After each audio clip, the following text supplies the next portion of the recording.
स्वर्ग के राज्य में बड़ा कौन? अध्याय 18। उस घड़ी चेले यीशु के पास आकर पूछने लगे, स्वर्ग के राज्य में बड़ा कौन है?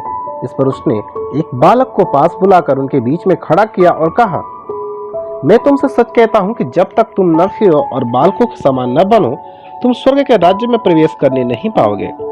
जो कोई अपने आप को इस बालक के समान छोटा करेगा वह स्वर्ग के राज्य में बड़ा होगा, और जो कोई मेरे नाम से एक ऐसे बालक को ग्रहण करता है वह मुझे ग्रहण करता है। पाप करने की परीक्षा है। पर जो कोई इन छोटों में से जो मुझ पर विश्वास करते हैं एक को ठोकर खिलाए, उसके लिए भला होता कि बड़ी चक्की का पाट उसके गले में लटकाया जाता और वो गहरे समुद्र में डुबाया जाता।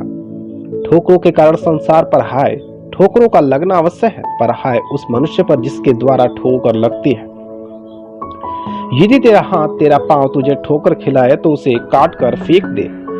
टुंडा या लंगड़ा होकर जीवन में प्रवेश करना तेरे लिए इससे भला है कि 2 हाथ या 2 पांव रहते हुए तू अनंत आग में डाला जाए। यदि तेरी आंख तुझे ठोकर खिलाए तो उसे निकाल कर फेंक दे। काना होकर जीवन में प्रवेश करना तेरे लिए इससे भला है कि तू 2 आंख रहते हुए तू नरक की आग में डाला जाए। खोई हुई भेड़ का दृष्टांत। देखो, तुम इन छोटों में से किसी को तुच्छ न जानना, क्योंकि मैं तुमसे कहता हूं कि स्वर्ग में उनके दूत मेरे स्वर्गीय पिता का मुंह सदा देखते हैं, क्योंकि मनुष्य का पुत्र खोए हुओं को बचाने आया है। तुम क्या सोचते हो, यदि किसी मनुष्य की 100 भेड़ें हों और उनमें से एक भटक जाए तो क्या वह 99 को छोड़कर पहाड़ों पर जाकर उस भटकी हुई को न ढूंढेगा? और यदि ऐसा हो कि उसे पाए तो मैं तुमसे सच कहता हूं कि वो 99 भेड़ों के लिए जो भटकी नहीं थी इतना आनंद नहीं करेगा जितना कि इस भेड़ के लिए करेगा। ऐसा ही तुम्हारे पिता की जो स्वर्ग में है, ये इच्छा नहीं कि इन छोटों में से एक भी नष्ट हो। अपराधियों के प्रति व्यवहार। यदि तेरा भाई तेरे विरुद्ध अपराध करे तो जा और अकेले में बातचीत करके उसे समझा। यदि वह तेरी सुने तो तू अपने भाई को पा लिया, यदि वह न सुने तो 1-2 जन को अपने साथ और ले जा कि हर एक बात 2 या 3 गवाहों के मुंह से निश्चित की जाए। यदि वह उनकी भी न माने तो कलीसिया से कह दे, परंतु यदि वह कलीसिया की भी न माने तो तू उसे अन्य जाति और महसूल लेने वाले जैसा जान। रोकना और अवसर देना।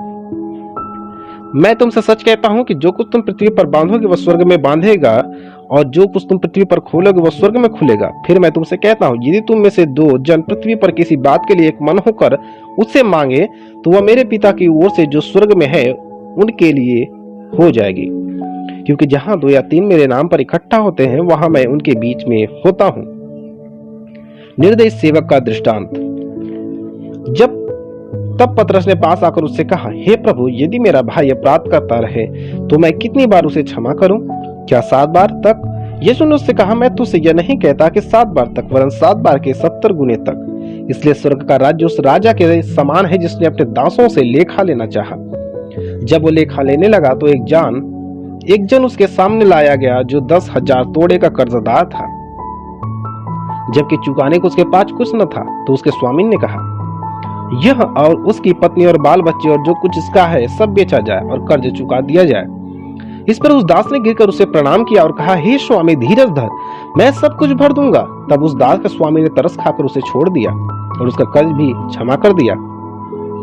परंतु जब वह दास बाहर निकला तो उसके संगी दासों में से एक उसको मिला जो उसके 100 दिनार का कर्जदार था। उसने उसे पकड़कर उसका गला घोंटा और कहा, जो कुछ तुझ पर कर्ज है भर दे। इस पर उसका संगी दास गिरकर उसे विनती करने लगा, धीरज धर, मैं सब कुछ भर दूंगा। उसने न माना, परंतु जाकर उसे बंदीगृह में डाल दिया कि जब तक कर्ज भर न दे तब तक वहीं रहे। उसके संगी दास यह जो हुआ था देखकर बहुत उदास हुए और जाकर अपने स्वामी को पूरा हाल बता दिया।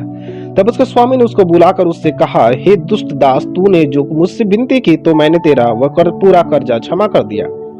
इसलिए जैसे मैंने तुझ पर दया की वैसे ही तुझे भी अपने संगी दास पर दया करना नहीं चाहिए था? और उसके स्वामी ने क्रोध में आकर उसे दंड देने वालों के हाथ में सौंप दिया कि जब तक वह सब कर्ज भर न दे तब तक उनके हाथ में रहे। इस प्रकार यदि तुम में से हर एक अपने भाई को मन से क्षमा न करेगा तो मेरा पिता जो स्वर्ग में है तुमसे भी वैसा ही करेगा।